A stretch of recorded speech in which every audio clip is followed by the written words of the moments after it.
Salut à tous. Super. Hello Colline, Coucou Flo. ça va? Comment Ouais, nickel et toi? Bah écoute, ouais, pas mal. Ouais. Bon du coup, comment ça s'est passé le confinement pour toi? Eh ben, aujourd'hui c'était ma première journée de retour au taf chez Picture. Ok. Hier j'étais en déplacement, mais ouais, on va dire c'est mes deux premières journées de reprise. Avant ça j'étais en télétravail, donc pendant 2 mois, mais un peu comme tout le monde j'imagine. À côté d'Annecy, donc le spot était plutôt cool. Mais voilà, ça fait plaisir d'être un peu de retour aux affaires quoi. Et toi, c'était Ouais. comment? Bah moi je suis vers Salon, vers Salon, donc on est mal à la maison avec un jardin, donc on a eu énormément de chance pendant le confinement.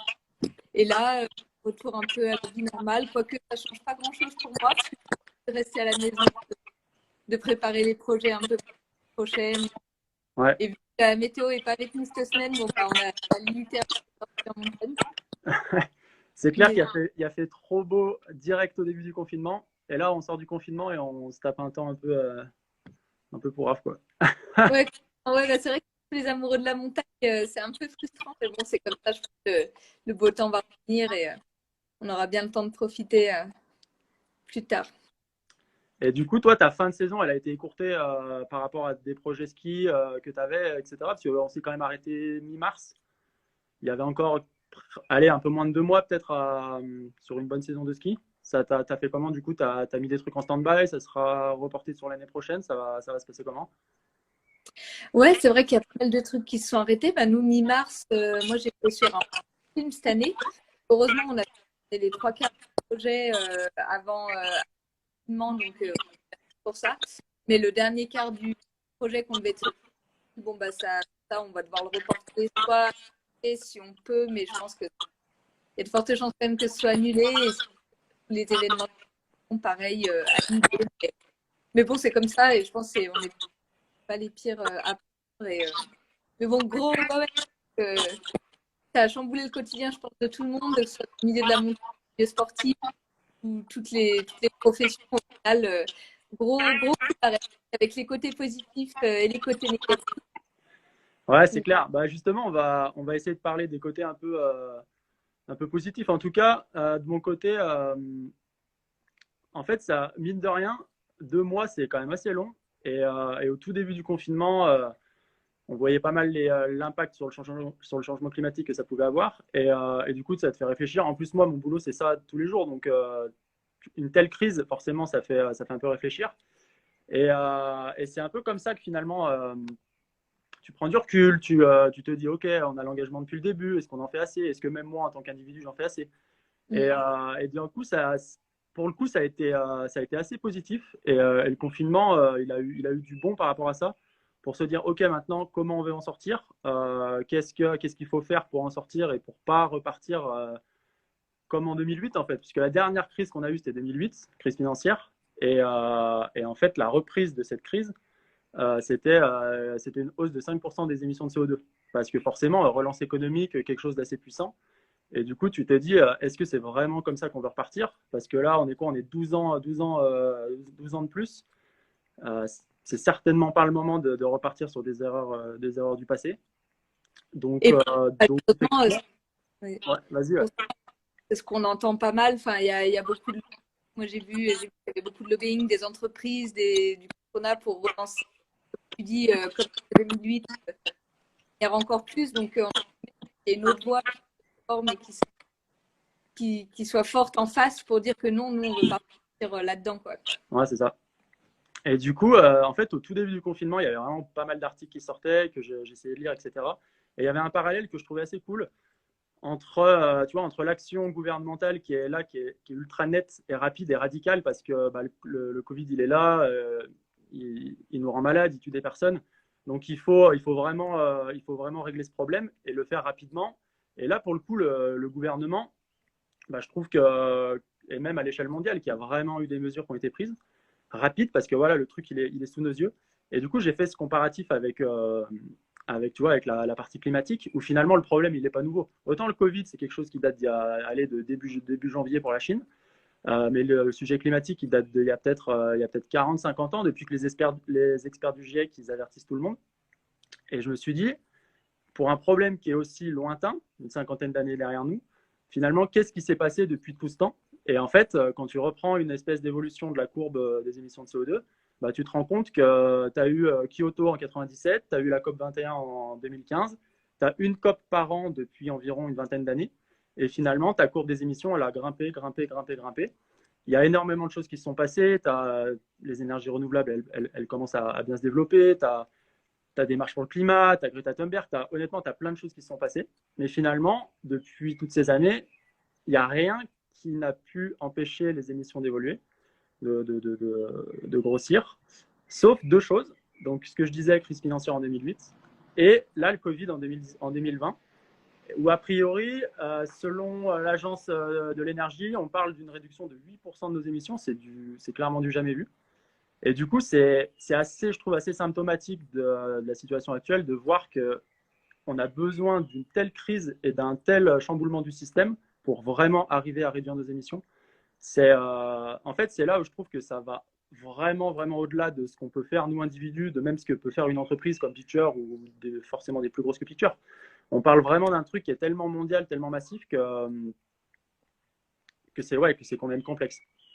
Et pourtant, au niveau des chiffres, moi j'ai vu il y a pas que, par exemple, il y a 48 000 personnes qui meurent des effets du réchauffement climatique en France chaque année. Donc c'est plus que le Covid actuellement. Et ça, on ne met pas. Donc à ton avis, on ne met pas assez en avant ou trop, comme tu dis, sur la durée pour que ça fasse effet de choc.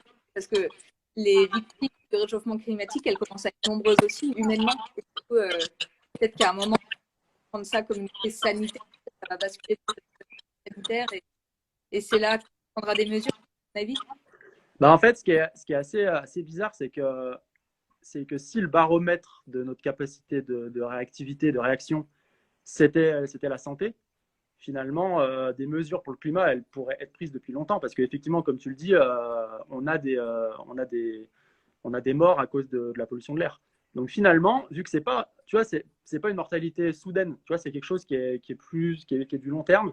Et finalement, je sais pas, ça inhibe le gouvernement ou ça inhibe, je sais pas, des capacités de ville à prendre le sujet à bras le corps. Et donc du coup, effectivement, je me suis pas mal documenté là-dessus. Et je me suis dit, ok, qu'est-ce qu'il faudrait réellement faire à l'échelle individuelle, à l'échelle de Picture, et même limite à l'échelle de la planète, quoi. Qu'est-ce qu'il faudrait réellement faire pour améliorer la situation? Et donc là, je me suis en fait rapproché pas mal des rapports du GIEC, donc des experts du climat. Et en fait, je me suis dit, qu'est-ce que eux préconisent? Parce que finalement, si eux n'ont pas de solution, qu'est-ce que nous, on peut bien faire? Donc là, effectivement, je me suis pas mal rapproché de tout ça. Et j'en suis venu à quatre grandes conclusions. Enfin, j'en suis venu. J'ai juste lu des choses au final et après, j'ai essayé de les intégrer en fait pour Picture en termes d'action. Et donc, on parle de quoi? On parle d'une énorme transition énergétique. À l'heure actuelle, tout ce qui est énergie fossile, ça nous paralyse complètement. À la fois, c'est le sang de l'économie, mais à la fois, on peut dire que c'est le cauchemar des émissions, si tu veux. Donc, énorme transition énergétique avec du coup exclusivité des énergies bas carbone. Après, on a une sobriété dans nos modes de consommation, dans nos déplacements. On peut aussi appeler ça une réduction de notre besoin énergétique. Ça, malheureusement, ça va contracter l'économie. Après, on peut voir le troisième levier que le GIEC recommande. On parle augmenter notre capacité à capturer du CO2 grâce aux puits de carbone naturels, donc les forêts, les sols. Et après, le dernier point, mais qui est encore, selon la science, un peu en retard et on ne sait pas réellement ce que ça pourra nous apporter, c'est l'augmentation de nos capacités humaines, technologiques à capturer du CO2 dans l'atmosphère. Okay. Ces 4 points que le GIEC, ça date pas d'hier. Hein. Moi, peut-être qu'à mon niveau, je découvre tout ça un peu tard, mais pour le coup, les gouvernements sont bien au courant de tout ça depuis très longtemps. Et donc, c'est 4 points que, du coup, je vais essayer, en fait, parce que c'est mon métier, parce que j'y crois, de transférer en termes d'action pour Picture, pour vraiment être en mode next level dans notre engagement et avoir une vision un peu pertinente de la suite des opérations, quoi. Ok, ouais. Parce que, ouais, du coup, Picture, c'est une marque qui a un engagement écologique fort depuis le début. Il faut faire juste un petit récap depuis le début. Sur quoi vous avez fondé cet engagement et où est-ce que tu peux aller maintenant? Quelles sont un peu les prochaines étapes pour une marque comme toi? Ouais. Eh ben, effectivement, la marque, depuis 2008, elle était engagée. Ça a commencé notamment avec les matières premières, tu vois, avec du coton biologique, avec du polyester recyclé issu de bouteilles plastiques, avec des traitements déperlants qui étaient clean, avec une capacité à bosser, à très bien bosser avec les usines et à établir des relations de long terme. Donc ça, c'est des choses qu'on a fait depuis toujours. Moi, ça fait 2 ans que je suis responsable à 100% de cette partie développement durable. Et du coup, j'ai essayé d'intégrer une vision vraiment beaucoup plus large, sortir un petit peu du produit et avoir un cadre de travail très très large au niveau de toute l'entreprise. Et donc, c'est là que tu commences à toucher à des sujets d'énergie, à des sujets de packaging, à des sujets de sobriété, de mobilité interne, de plein de choses.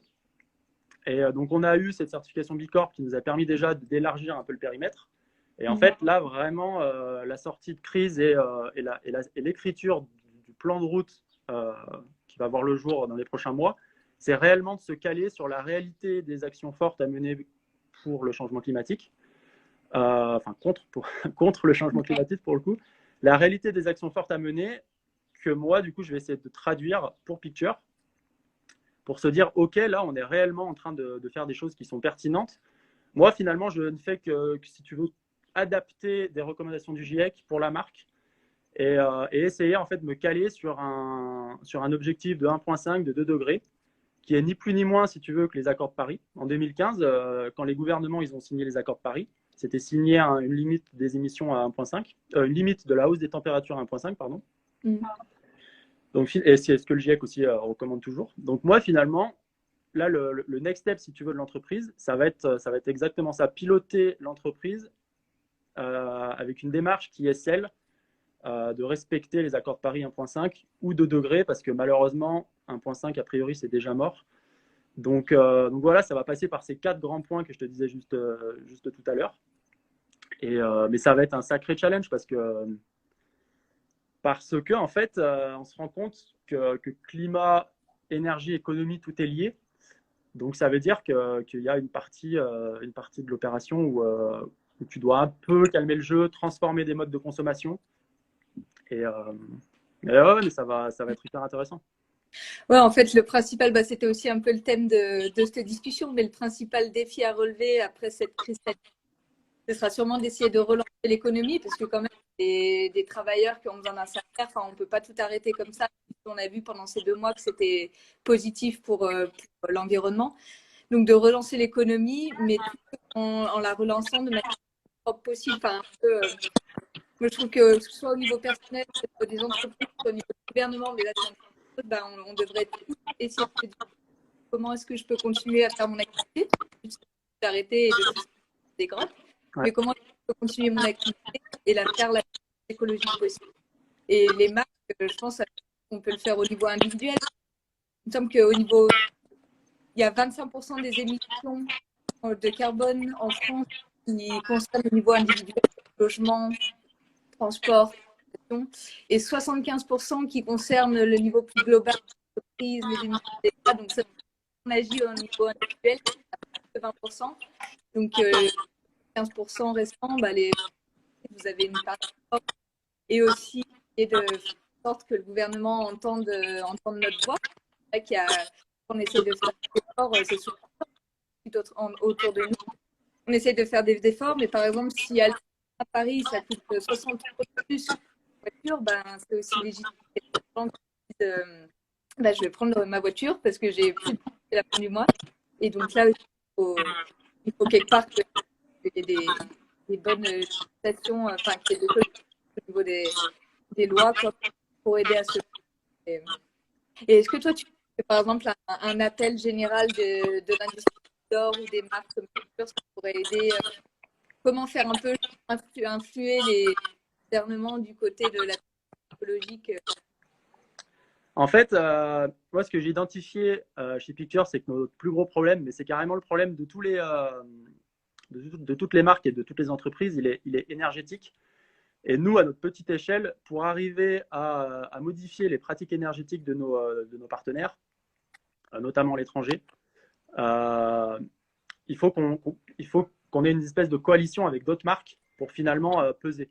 En fait, par exemple, là, on est en plein bilan carbone, si tu veux. On va probablement identifier que sur une supply chain textile pour fabriquer une veste de ski, l'impact le plus important, il est au niveau de la teinture. Le teinturier, Ok. probablement, il ne sait même pas qu'il va teindre du tissu pour picture parce qu'il est quand même pas mal en amont, en aval dans la chaîne.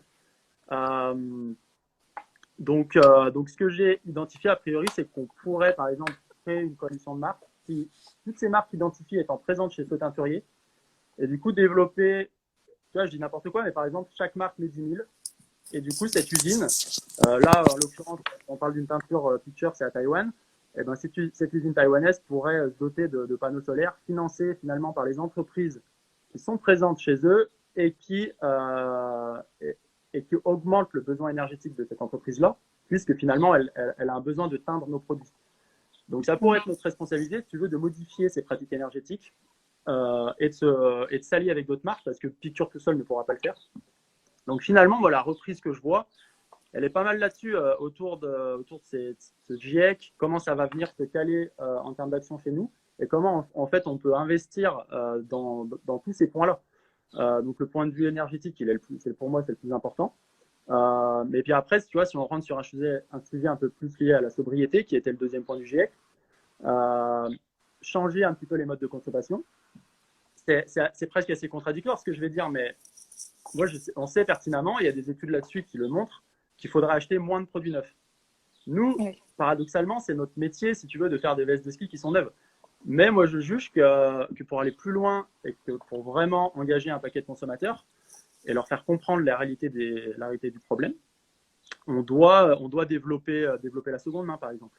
Donc ça, c'est quelque chose sur lequel on travaille. On doit développer une garantie réparabilité à vie. Donc ça, c'est quelque chose sur lequel on travaille. On doit avoir plus de produits carry-over pour un peu tacler ce phénomène je dirais presque de fashion. On est loin d'être de la fast fashion. On n'a que 2 collections par an.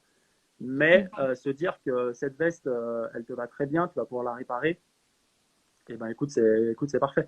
Donc ça, c'est que des thèmes comme ça de sobriété, finalement, dans lesquels on doit investir, mais qui vont être des investissements assez pertinents, j'ai envie de dire, et qui vont tous venir se caler avec un chapeau un peu plus global, un peu plus pertinent autour de cette limite 1,5 de degré. Donc forcément, ça veut dire qu'on va devoir calculer tout ça. Donc comptabilité carbone, pilotage des réductions des émissions. C'était vraiment un travail assez pointilleux, assez minutieux, et qui va sortir finalement je dis pas que de choses qu'on faisait beaucoup, mais d'une certaine capacité des fois, à sauter sur une petite opportunité parce que tu sens le truc, mais finalement, tu as peu de connaissances carbone autour de tout ça, et du coup, ça ne te permet pas forcément de toujours faire les bons choix. Donc là, on va vraiment piloter la marque avec cette expertise et cette précision, et, euh, et ça va être assez intéressant. Ouais.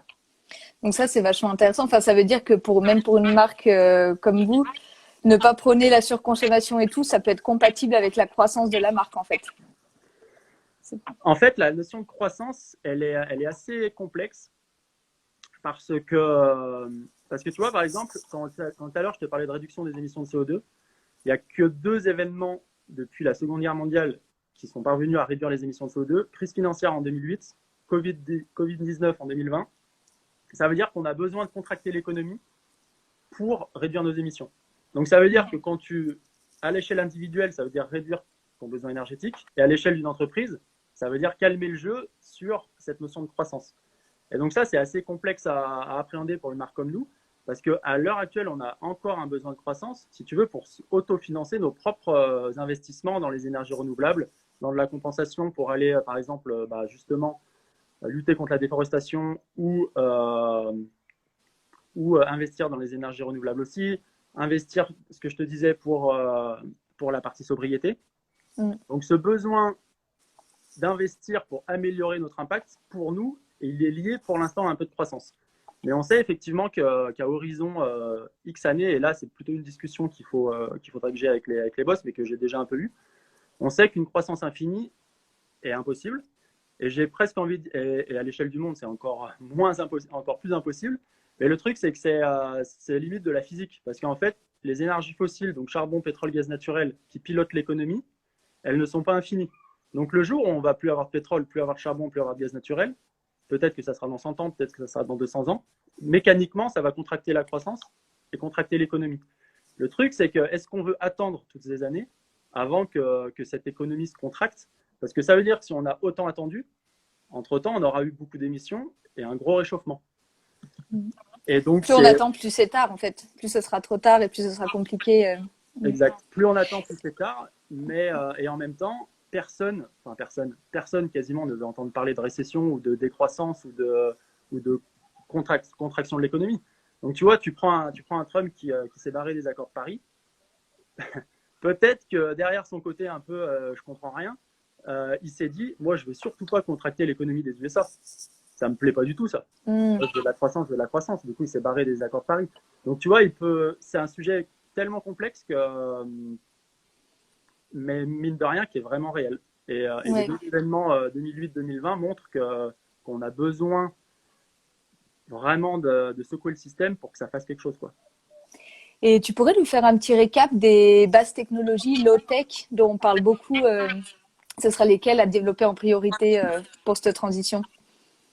Alors pour le coup, je ne sais pas si je suis expert low-tech, mais de ce que je sais d'un point de vue énergétique, donc d'un côté, en fait, tu as un besoin de réduire ton besoin énergétique, parce que tu as la capacité, si tu veux, des énergies renouvelables et du nucléaire à venir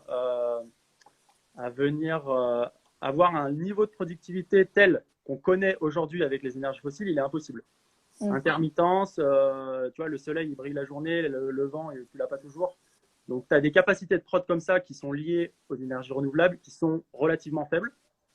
Le nucléaire, c'est un autre sujet bas carbone qui attise énormément de tensions, mais mine de rien, on va en avoir besoin. Donc, le truc, c'est que si tu veux vraiment mener une transition énergétique forte, eh ben, tu seras obligé de baisser ton besoin énergétique pour augmenter la capacité des énergies renouvelables à vraiment prendre le pas sur les énergies fossiles. Mais tant qu'on aura un besoin énergétique énorme, bah, tu n'as que le charbon et tu n'as que le gaz naturel qui vont pouvoir envoyer la sauce, si je puis dire, pour vraiment produire l'électricité et produire l'énergie. Donc finalement, il y a un équilibre à trouver entre les deux pour qu'effectivement le solaire, l'éolien, la biomasse, ces choses-là, le nucléaire, grimpe, mais qu'en même temps, les énergies fossiles baissent. Et le truc, c'est que ça, précisément, ça contracte l'économie et du coup, ça fait plaisir à personne, quoi. Ok, ouais. Et c'est peut-être là aussi où une intervention du gouvernement, elle sera assez indispensable, non? Pour, par exemple, mettre des subventions aux projets, aux entreprises qui vont dans le sens qui utilisent ces low-tech ou qui vont dans le sens d'une transition sociale et écologique parce que ça risque de coûter de l'argent et d'être assez compliqué. Donc, sans contrepartie en face, ce sera peut-être compliqué. Ouais, clairement, moi, je fais partie je crois très, très fort dans les actions gouvernementales, dans les actions d'État. Parce on l'a bien vu, mettre 60 millions de personnes en confinement, qui peut faire ça? Il y a seul un État qui peut le faire. Donc ça veut dire que les mesures les plus radicales, les plus fortes, peuvent être prises par les États. Mais par contre, il faut qu'ils aient conscience de ce que ça va engendrer derrière, mais avec une vision long terme, qui est liée à une vision climat qui va être de plus en plus compliquée à gérer. Mais le truc, c'est que ce qu'on est en train d'échanger, les mecs le savent pertinemment à la tête de tous les États, parce que le GIEC leur dit depuis 40 ans. Donc, avant que le GIEC publie des rapports publics, pour le coup, bah forcément que les mecs au gouvernement, ils sont beaucoup plus au courant que nous, que tout ça. Donc, encore une fois, je pense que le plus gros frein à tout ça, c'est que quand les mecs comprennent que ça va contracter l'économie, ça leur plaît pas du tout. Et il y a cette ambivalence en mode on va essayer de croître, mais en même temps, on va faire notre transition énergétique. Physiquement, ça, c'est impossible, d'un point de vue physique. Donc complexe. Mais par contre, ce qui est sûr à 100%, c'est qu'on a besoin d'une action forte du gouvernement.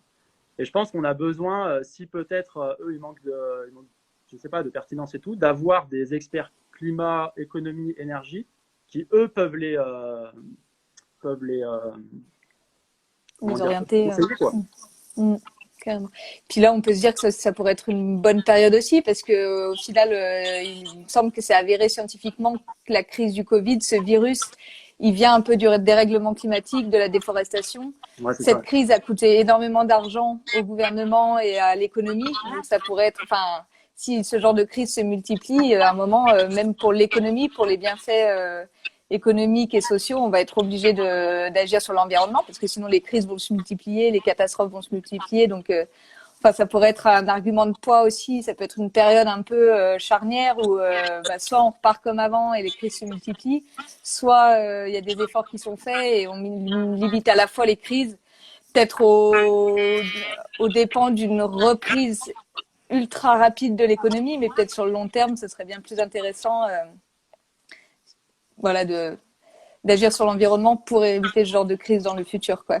Ouais, c'est ça. Ben, tu vois, pour avoir quelques chiffres en tête sur notre presque incapacité à tenir les 1,5 ou les 2 degrés, effectivement, là, on est plutôt sur une espèce de stratégie à devenir plus résilient par rapport à des crises climatiques qui vont forcément nous arriver dessus.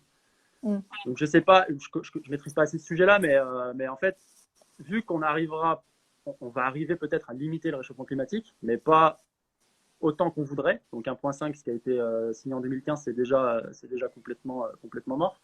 Donc ça veut dire qu'on va devoir adapter les sociétés pour subir des canicules chaque été, dans d'autres pays, quand on aura des inondations, quand on aura des gros déplacements de population, c'est plutôt ça, comment on va réussir à s'adapter par rapport à des choses qui vont forcément arriver, parce que jusqu'à présent, on n'a pas réussi à vraiment réduire les émissions et à attaquer le problème à la source. Et c'est marrant quand tu parlais du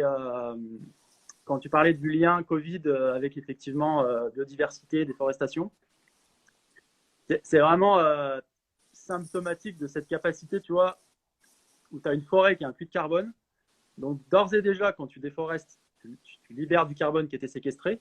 Et en plus, tu t'attires des problèmes avec, là, pour le coup, avec un pangolin ou une chauve-souris qui aurait fait le lien. Donc, c'est vraiment double problème. Et du coup, ça m'a fait repenser au feu en Australie en 2019. Je ne sais plus si c'était fin 19, je crois, où j'avais lu que la totalité des feux de l'Australie, donc qui avaient libéré énormément de CO2 qui était avant du coup stocké dans les arbres, ça avait dépassé en fait les émissions annuelles normales de l'Australie.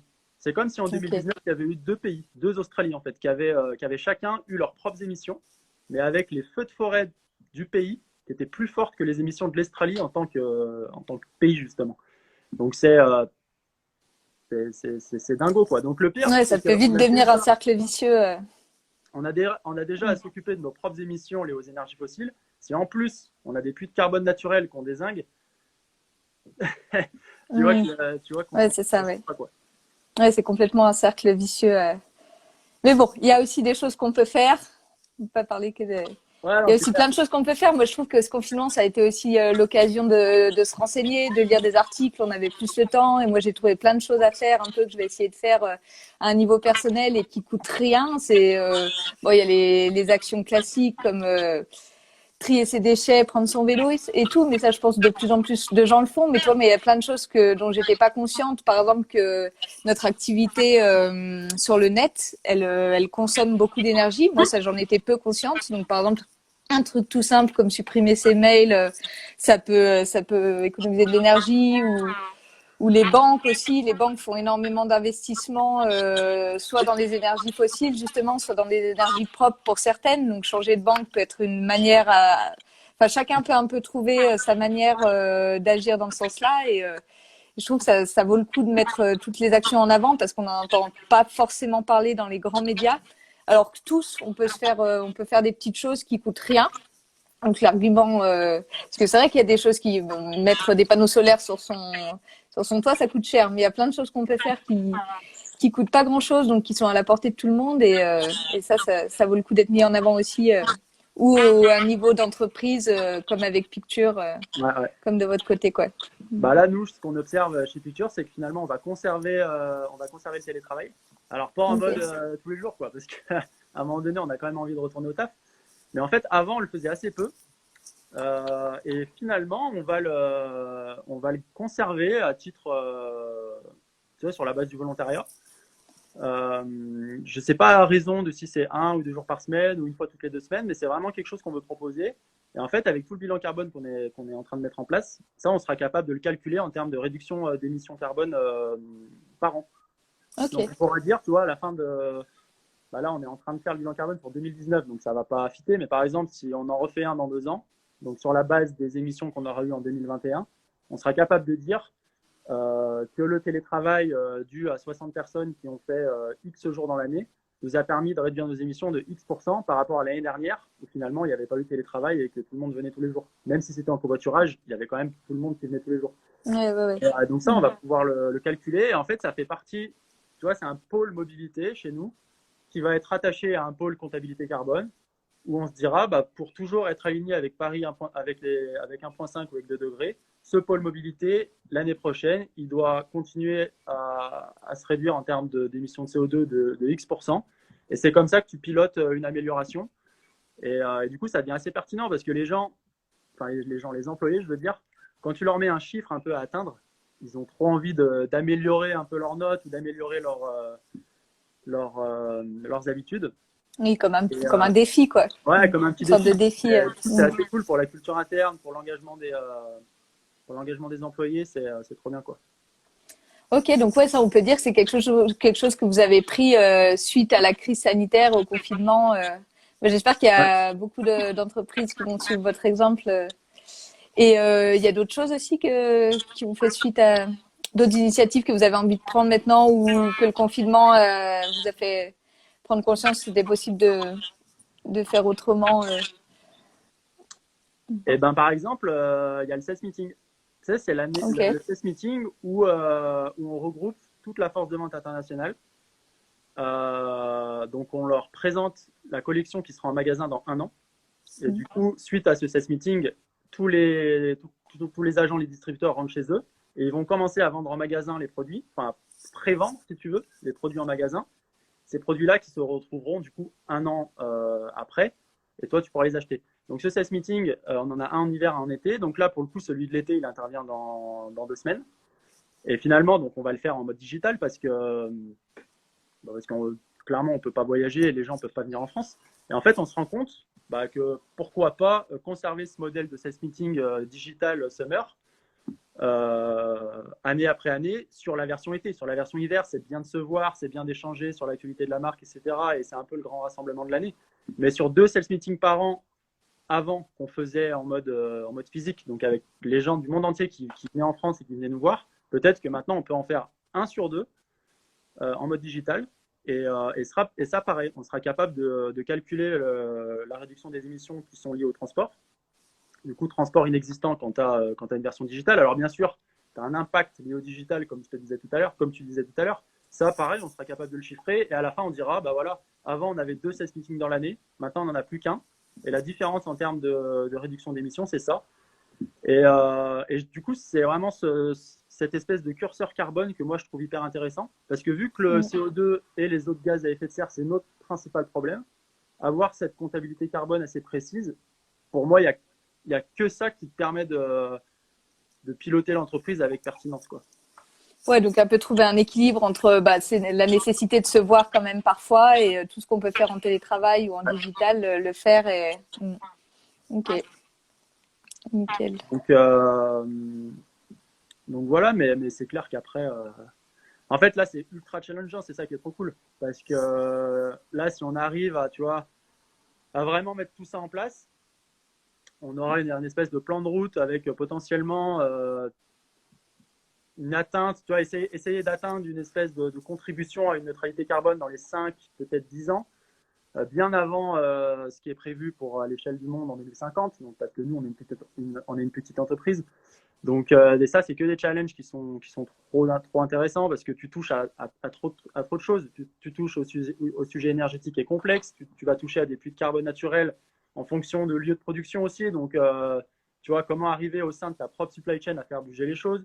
Tu vas toucher à des modes de consommation et du coup, tu as envie un peu d'embarquer tout le monde dans cette démarche-là, notamment tes consommateurs. Et aussi, tu as envie d'embarquer tout le monde, ce que j'appelle partie prenante, mais finalement, les athlètes, les riders, donc les personnes comme toi, ou à travers le marketing qu'on peut faire avec vous et les stories qu'on peut créer avec vous, comment ça vient répondre, tu vois, à la mission de l'entreprise. Donc, clairement, les récents contenus qu'on a pu faire ensemble, tu vois, des films comme Shelter, etc., c'est exactement ça. C'est avoir cette vision entreprise, mais aussi partie prenante, donc là, pour le coup, rider, communiquer ça au grand public et essayer de faire bouger les choses à ce niveau-là.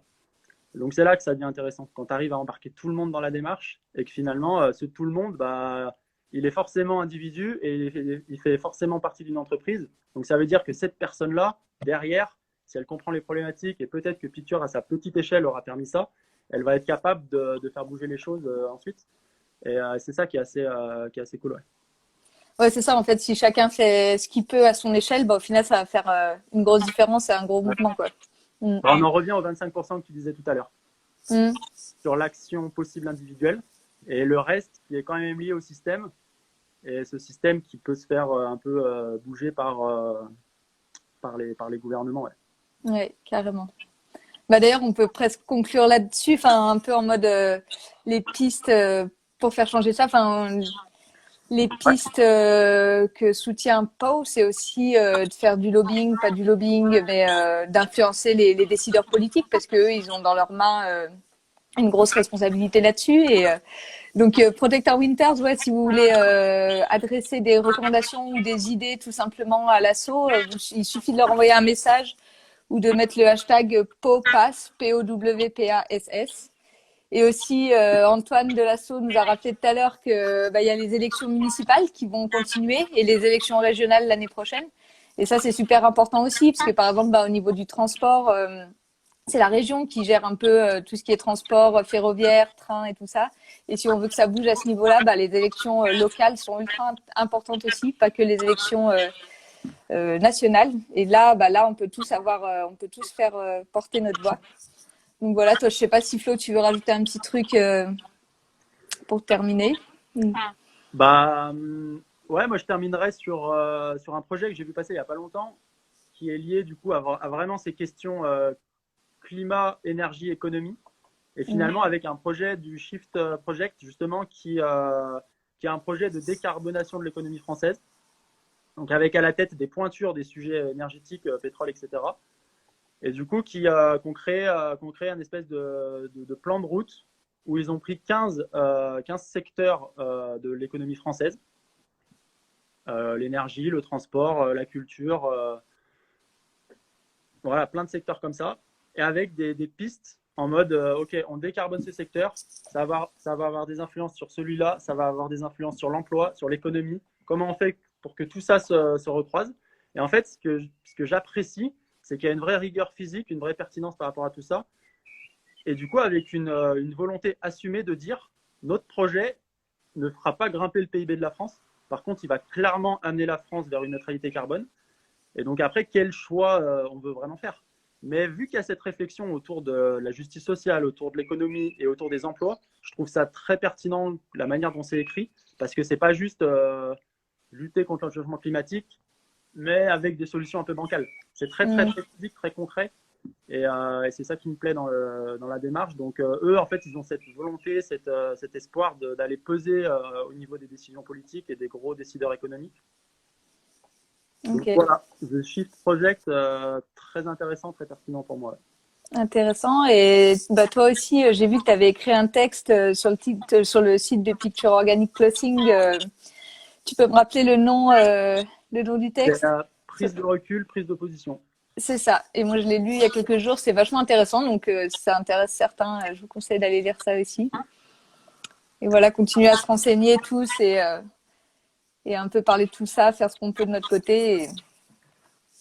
Et ça va amener que du bon. Yes. Eh ben, écoute, quand est-ce que tu viens nous voir au showroom à Annecy, là? Eh ben, bientôt, je pense. Bientôt, maintenant qu'on a le droit. C'est dans les 100 km, c'est bon. Donc, j'ai vu qu'il y avait Manon, la team manager, qui s'était connectée. Il faut qu'elle t'invite. Je lui demanderai. Oui. Avec plaisir. Eh ben, merci beaucoup, Flo, pour tous les enseignements, toutes les bonnes informations. Bah, écoute, avec plaisir. Et merci à Pau pour l'invitation. Ouais, carrément. Et puis, écoute, à bientôt. Toujours dispo pour parler de tout ça. Eh ben, pareil. À bientôt. Et ouais, n'hésitez pas, si vous avez des questions ou des informations pour Pau. Pau, après, les relays, en fait, aux décideurs politiques. C'est un peu ça, le but de l'asso aussi. Donc, tout le monde, n'importe quelle idée, information est bonne à prendre. Donc, n'hésitez pas. Voilà. Trop cool. Merci Flo et merci à tous. Ciao, ciao. À bientôt. Ciao.